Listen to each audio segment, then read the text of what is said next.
Attention mga SSS pensioners, 1,000 pesos pension increase na second tranche matatanggap sa araw na ito. Katotohanan pag-uusapan natin dito sa video. Hold up.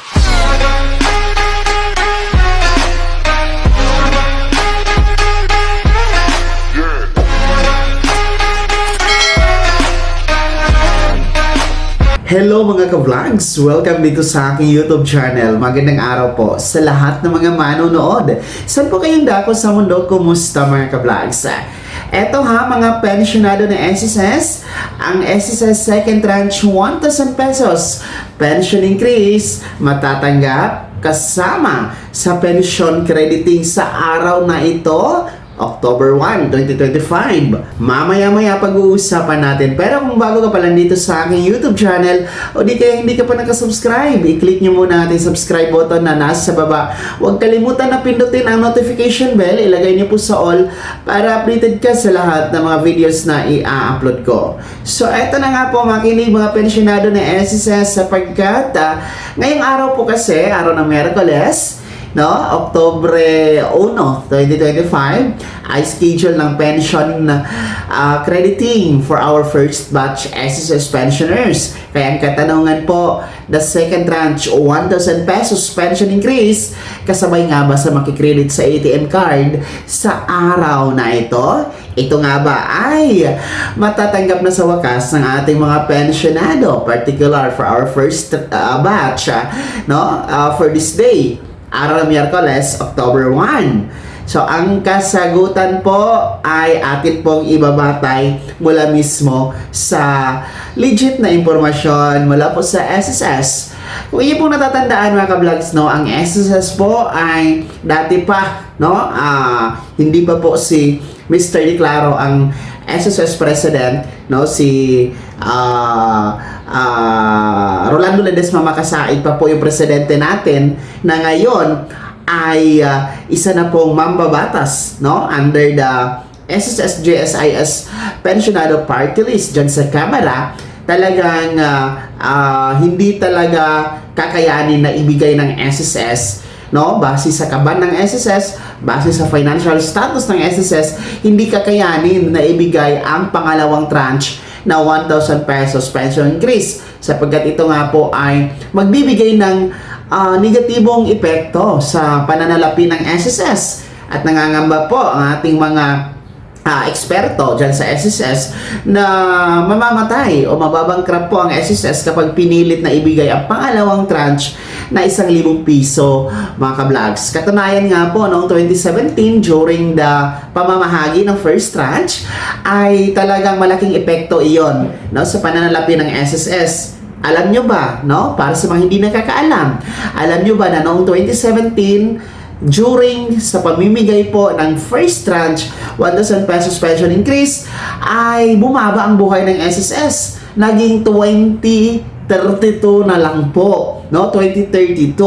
So ang ginawa naman po ng SSS para po madagdagan ang lifespan nito ay nagkaroon po ng contribution increase na pinatupad po noong 2019 ang first tranche. And nitong 2025 nga noong January, the second tranche na contribution increase. At dahil nga po dyan, instead of 2032, naging 2052 na po ang buhay ng SSS.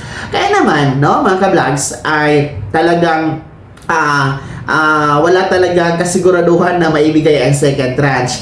Pero ang latest update ngayon, since si Mr. Joseph Di Claro na po ang ating SSS President and si Representative Rolando Ledesma Macasaig during the pag-upo nila dyan sa Kamara ay nag-file siya agad ng House Bill kung saan nga po ay ang House Bill na ito magbibigay ng mandato sa SSS na magpatupad ng 1,000 piso na pension increase sa lahat ng mga SSS pensioners. So meron po tayong House Bill dyan sa may Kamara at sa ngayon wala pa naman po tayong update kung ito pa ay natalakay na, ito ba ay may latest update na ba, no? Ito ba ay nagkakaroon na ng debate at deliberasyon dyan sa Kamara, no? Kasi chinecheck po natin itong House Bill na ito ay wala pa naman pong update, no? So, sana naman ay uusad ito dyan sa Kamara at sana naman sa pamamagitan nitong SSS-GSIS Pensionado Party List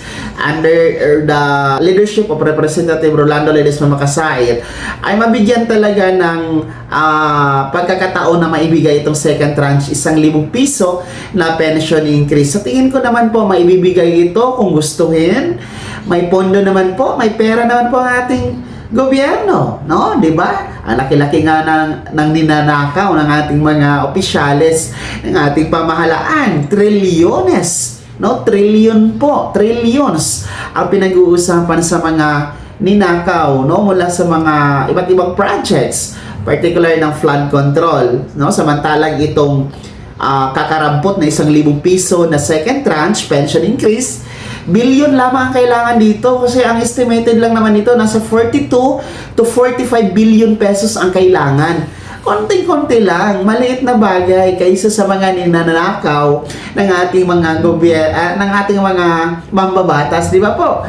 So, kung may gusto talaga, mayroon talagang paraan dyan mga ka-vlogs. Sana naman makita ito ng ating gobyerno, makita na ito ng ating mga mambabatas na para matuldukan na ba yung second tranche na inaasahan, 1,000 piso na inaasahan ng ating mga SSS pensioners. So, ulitin ko, balik tayo sa katanungan kung meron bang second tranche 1,000 pesos pension increase na magaganap sa araw na ito, kasabay ng pension crediting schedule ng ating mga first batch SSS pensioners for this month of October. Ang kasagutan po wala, no? Walang aasahan, tanging pension lamang ang makikredit sa inyong ATM card.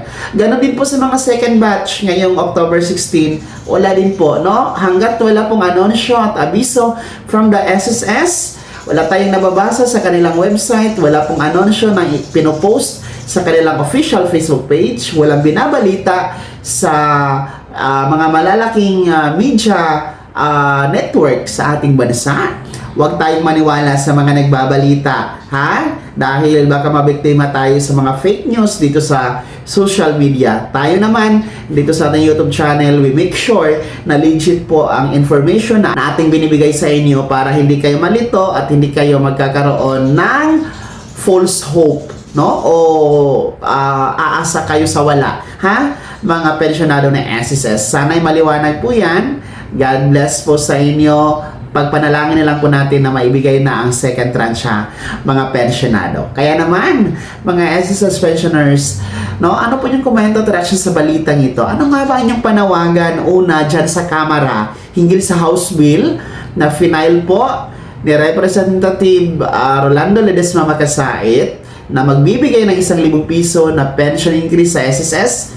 Ano yung panawagan para naman uusad dyan sa Kamara? No, ibahagi na po sa comment section na nasa baba, pakilakip ng buong pangalan at kung taga saan kayo. Bago ako magtapos sa video na to, kung gusto niyo po sumuporta sa aking YouTube channel, maaari niyo po i-click ang ating super thanks button na nasa baba. Sa mga gusto mong i-membro, pwede i-click niyo lang ating join button. Maraming perks dyan mga ka-vlogs. Be my member now. Sana'y naging gabay ang video na to kahit paano na pag-uusapan natin ang mga mahahalagang bagay-bagay na may kinalaman sa pagiging miyembro, beneficiaryo at pensionado sa SSS. Kung hindi ka pa nakasubscribe dito sa aking YouTube channel, maaari nyo nang i-click ang ating subscribe button na nasa baba. Huwag kalimutan na pindutin ang notification bell. Ilagay niyo po sa all para naman updated ka sa lahat ng mga videos na aking i-upload. Maaari nyo din i-like ang video na to at kung meron ka pa mga katanungan, maaari nyo i-komento sa comment section na nasa baba. Paki-follow na din po ang aking official Facebook page na nasa screen nyo. Muli po, ako si Daniel Timpawan na nagsasabing dito sa aking YouTube channel, pawang katotohanan at lahat, totoo lamang.